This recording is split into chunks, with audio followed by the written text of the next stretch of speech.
Okay, so for those of you who may be wondering why I started for the Love Culture podcast, let me just explain to you what my last couple of weeks have been like.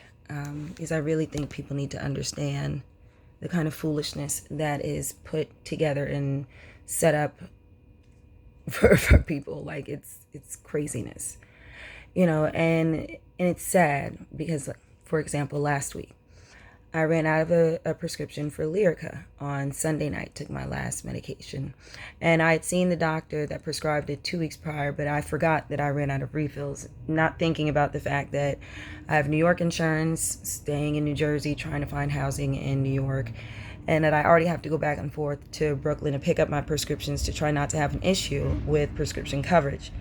Now, me having New Jersey doctors that are already been filling prescriptions for me and transferring my care to New York is very, very tricky between who's writing prescriptions and, at least to get me through till I transfer care.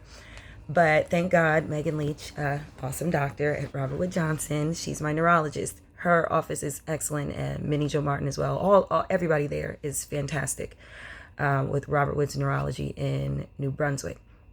Now, their office, it took me 2 days to get a hold of somebody, though, because, just scheduling and who's in and especially who I'm assigned to or whatever. But it took me 2 days. So by Tuesday, I was 2 days without this medication. And I'm like, look, now I got to find somebody. I managed to get a nurse case manager on the phone who is nice enough to try to contact the CVS in Brooklyn. The CVS in Brooklyn didn't answer. And so she called in the refill to the CVS in Bridgewater near me in New Jersey. Now, the CVS in Bridgewater said, we can't use your New York insurance because this is a controlled substance. So you can either pay for it out of pocket or you have to have it sent to the one in Brooklyn. Now, I didn't know at the time, and obviously my New Jersey doctors didn't know, that because it's a controlled substance, New York will not let you call it in. It has to be faxed in. Nobody knew this. This was like 4 something in the afternoon that this kind woman was trying to help me by calling in this prescription and not going through a whole rigmarole and make me come in for an office visit or something where they can bill me for it. Like, she was trying to be helpful, so I appreciate her. But because of the timing and because I'd already been 2 days without this medication, I just said, you know what? How much is it? Which I've been in this scenario before, behind New Jersey, who likes to lock people in pharmacies for no good reason. Even though you could go to the ER in the middle of the night, your pharmacy's closed, you're either paying out of pocket or you gotta wait for your medicine, which is stupid. So, having been here before, I said, look, how much is it? In the name of Groupon, like, look, I mean, not Groupon, GoodRx, I'll just, how much is it? It was $150. It's $150. Now, remember, I don't know if you've seen any of my other videos. When you are on Medicaid, you're not allowed to have more than $2,000 in assets, period. You're not supposed to. Otherwise, you don't qualify for SNAP benefits for your food, and then you start to mess with your medical benefits. Like, you are constrained to being poor. So now, when you think about the $2,800 some odd dollar rental car bill from my car being kidnapped for 6 weeks behind an engine warranty repair, where was I supposed to get that money from? Where was I supposed to get the $150 from for my prescriptions? This is why I hustle. This is why I have the Lesley Ann brand. This is why we need to talk. We need to gather the saints, because this is some foolishness. And then to make matters worse, I don't know if anybody's noticed, I've been shouting out a company called FNL Medical Supply. They're in New Jersey. They're in somewhere in the Perth Amboy area, something like that. I can't remember exactly. But Black-owned business, lovely people. I've been dealing with them. They understand my situation. I've had long conversations with these people. Now, I need to explain to you, when your company is working with the government and you have a government contract, just for you, entrepreneurs, just so you understand these things, They advise you from the SBA before you even attempt to apply for this government contract, and you do need a contract to be a durable medical equipment supplier under Medicaid because it's a government program. That's where you're getting paid from. Now, before you sign up for government contracts, you have to understand and you need to make sure that you have enough liquid assets to cover delays in government payments.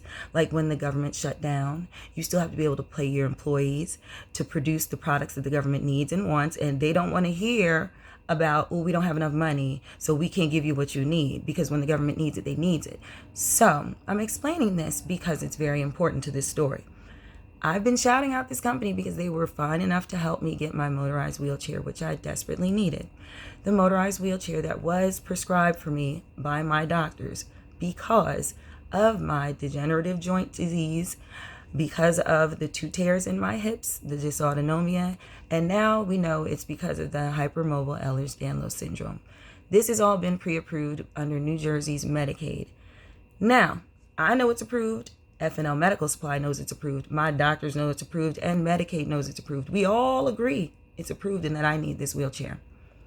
But now, FNL Medical Supply has decided to start harassing me and attempting to repossess the wheelchair because they can't afford the loss because Medicaid isn't paying them. And so I asked them, well, why isn't Medicaid paying you since everybody knows that it's approved? They say, we don't know. Can you call them? And then I call Medicaid, and then Medicaid says, girl, you ain't supposed to call us. That's between us. That's a business. That's a billing issue. It's very complicated. The patient's not supposed to be involved. They said, I know that. You know that, I know that. Well, let me call them back and remind them that. So I call them back and I remind them that. I have my social worker call them and remind them that. And they say, oh, well, the wheelchair is like $3,600, ma'am, and we can't afford the loss. I'm going to need to come close on this. What you mean? What you mean? What you mean? What do you mean? You can't afford the loss. Now, when you applied for the state contract, you knew how much money you had. You knew whether or not you were going to be able to cover losses for wheelchairs. So if you can't cover losses for wheelchairs, why are you supplying wheelchairs? And then to tell me, oh, well, you know how Medicaid is. No, you knew how Medicaid was. We all know how Medicaid was. We all know how the United States government is. The SBA warned you before you applied for this contract about it. So now I'm annoyed.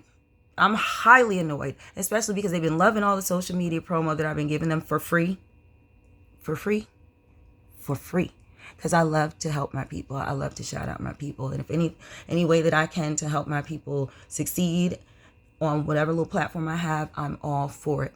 But what I'm not for is for you being fine and happy in my face and loving the free promo, but then calling me from blocked numbers on the weekends, on weekends, calling me about how you want to take my wheelchair that you know I'm supposed to have, that you know you're entitled to payment for because you don't feel like checking your billing department. That's some nonsense.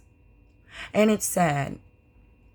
Not just for me, it's sad for them too, because honestly, they are a struggling Black business, just trying to make it and trying to live the American dream. And if I'm not mistaken, I believe that they're not natural American citizens. So this is them trying to build their dream. They applied for the government contract because they want to contribute to society, because they want to have their own business and leave their own legacy. And that's exactly what they should do. But because they make this thing so hard, and when I say they, I mean the founders of our Constitution, because they weren't thinking about me, because they weren't thinking about the owners of FNL Medical Supply. They weren't thinking about anybody that looks like me. Not me as in my gender, not me as in my race. They weren't thinking about me at all. In fact, no, they were thinking about me, but they were thinking about me as in me being a slave. And it's sad that since I was born in 1983, somehow I was still made a slave. How, Sway? Make it make sense. How am I a first-generation American, father born in Barbados, came to the United States at 12. My grandmother brought my family here. That woman came for her sister who was pregnant and then brought her whole family over, her and her 3 sons and her husband, solidified it all. I am a first generation American. I am the CEO of Lesley brand, and that's real estate, that's music, that's beauty, and now it's for the Love Culture podcast. And yes, I do have a real estate app, and I'm coming to you, HUD, because I do think that we can change the game, because now I'm pissed off.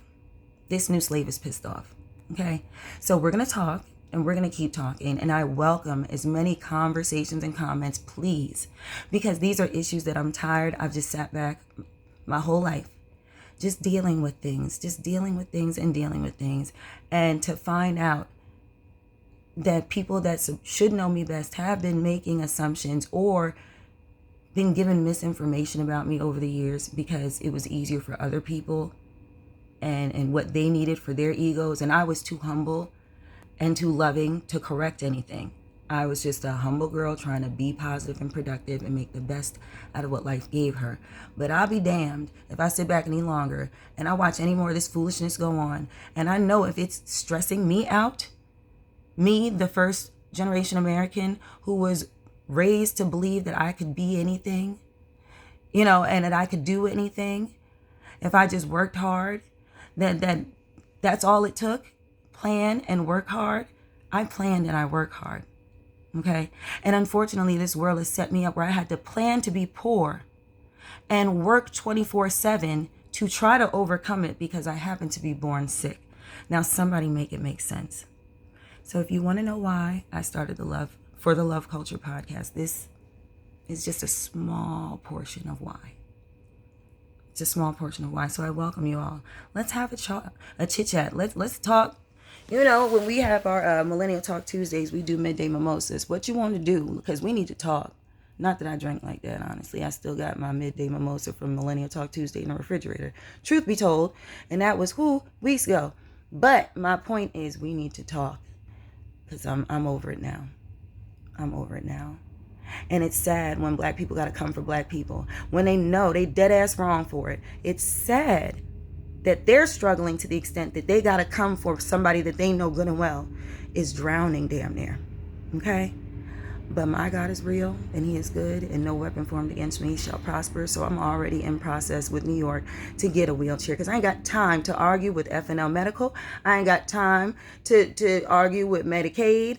I'm not going to do their job for them. I shouldn't have to do their billing. I should not have to correct whoever don't know how to do paperwork in their office. And I shouldn't have to be the ones to help them with their accounting to make sure that they know how to handle their assets and the liquidity and the fluidity that's necessary to handle a state contract. That's not my business. It's not my business. But I'm going to handle my business. And everybody going to have to wait. Literally wait. Until I have things set in a row. Especially when I'm doing everything I'm supposed to according to all the rules, laws, and regulations that I've been made aware of. And it doesn't make sense that I should have to learn Medicaid guidelines in all 50 states just in case, God forbid, I want to live somewhere else. Because I'm being made to live someplace that I don't want to live. And somehow I'm expected to understand their laws too. So ask me, am I a new slave? Yeah, I think so. And so since I'm a new slave and I didn't sign up for it and I was born into it because of everything about me, I figure, and everybody laughs at me for saying this, but damn it, I'll be the 2021 Sojourner Truth, mother lovers, because I'm over it. I'm over it. So let's free these new slaves and let's talk. All right. So I have to go to New York to see a lady about some compression stockings, try to find some housing, and hopefully see if I can rush this process of getting a wheelchair through New York, because New York seems to be excellent with their homegrown girl who's just been, I guess, hiding in Jersey since 3. God bless. I love you all. And I'll be back for another video.